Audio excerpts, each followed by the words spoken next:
নমস্কার সকল গল্পপ্রেমী ও সাহিত্যপ্রেমী শ্রোতা বন্ধুদের আমার অনেক স্বাগত।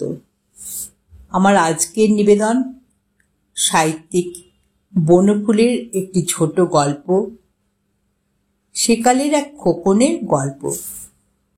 সেকালের যে খোকনের গল্পটি আজ লিখছি, সে যদি বেঁচে থাকত তাহলে তার বয়স আজ ৮২ বা ৮৩ হতো। লর্ড কার্জন তখন বাংলাদেশকে দুভাগ করেছেন। বঙ্গভঙ্গ আন্দোলনে সমস্ত দেশ আলোড়িত। বিদেশি জিনিস বয়কট আন্দোলনে স্কুলের ছেলেরা পর্যন্ত যোগ দিয়েছে। বঙ্কিমচন্দ্রের বন্দে মাতরম গান তখন জাগিয়ে তুলেছে দেশকে। বঙ্কিমচন্দ্র দেশের লোককে বুঝিয়েছেন আমাদের দেশই আমাদের মা, তিনি দুর্গা।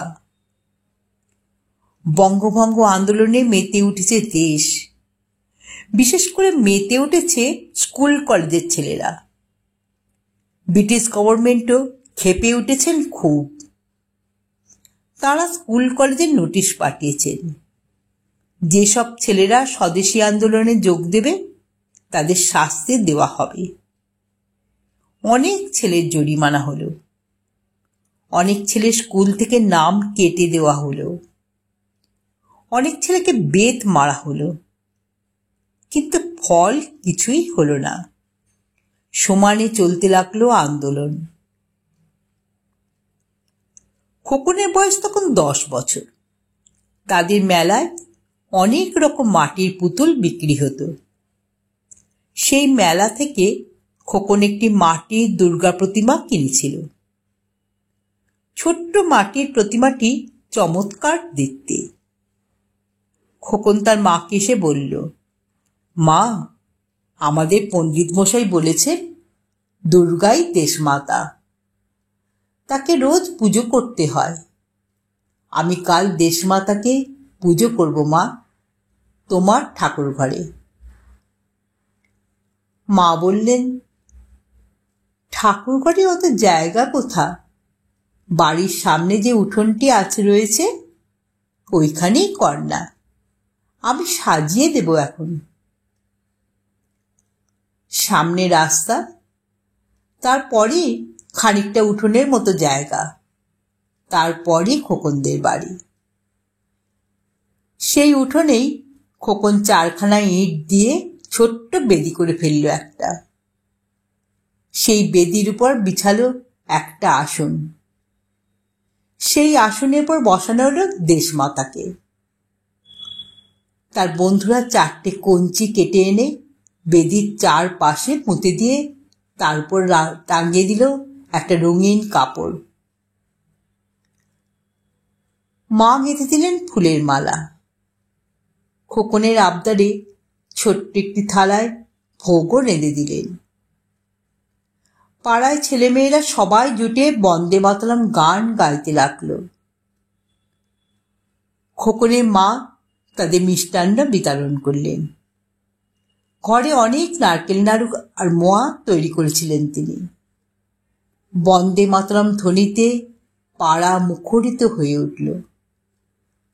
মা বললেন, আমি এক হাঁড়ি ভাত চড়িয়ে দিচ্ছি, তোরা এখানে খেয়ে যা। ছেলেরা চিৎকার করে উঠল, বন্দে মাতরম। একজন ছেলে তাদের পুকুর থেকে পদ্ম ফুল তুলে এনে দেশমাতার প্রতিমাকে আরো সাজিয়ে দিলে। এমন সময় এক কাণ্ড ঘটল। সেই রাস্তা দিয়ে হাফ প্যান্ট পরা একটা লম্বা চওড়া সাহেব মশ মশ করে কোথা যাচ্ছিল। বন্দে মাতরম শুনে দাঁড়িয়ে পড়ল সে। What's this? ক্যা হ্যায়? দেশমাতার পুজো করছি আমরা, বন্দে মাতরম। সাহেবরা তখন বন্দে মাতরম শুনলে খেপে যেত। সাহেব হঠাৎ রেগে গিয়ে ড্যাম ইয়োর দেশমাতা বলে বুট শুদ্ধ এক লাথি মারল দুর্গা প্রতিমার পুতুলের উপর। পুতুল ছিটকে পড়ে ভেঙে গেল। হাফ প্যান্ট পরা সাহেব পিছন ফিরতে না ফিরতেই খোকন তার হাঁটুর পিছন দিকটা কামড়ে ধরল। সাহেব পা ছুঁড়তে লাগলো, খোকনকে হাতের বেতটা দিয়ে মারতে লাগলো। খোকনকে কিন্তু ছাড়াতে পারল না সে কিছুতে। খোকনের দাঁত সাহেবের মাংসের মধ্যে ঢুকে গিয়ে টাইট হয়ে বসে গেছে। খানিকক্ষণ পরে দেখা গেল খোকনের দু কষ বেয়ে রক্ত পড়ছে। সাহেব আর্তনাদ করতে লাগল। খোকন কিন্তু কামড়েই রইল। সাহেব শেষে তাকে টানতে টানতে নিয়ে থানায় গিয়ে হাজির হলেন। তিনি পুলিশেরই বড় সাহেব একজন। থানায় গিয়ে অনেক লোক মিলে টানাটানি করে খোকনকে ছাড়িয়ে নিল। দেখা গেল খোকনের মুখে খানিকটা মাংস উঠে এসেছে, হাঁটু থেকে হু হু করে রক্ত পড়ছে। কনস্টেবলরা খোকনকে বেত মেরে মেরে অজ্ঞান করে ফেলল। সর্বাঙ্গ ক্ষতবিক্ষত হয়ে গেল তার। থানার গারদে আটকে রেখে দিলে তাকে। গ্রামে হাসপাতাল ছিল না। সাহেবকে ভালো করতে পাঠানো হলো দূরের স্টেশনে। ট্রেনে চড়ে তিনি শহরের বড় হাসপাতালে গেলেন।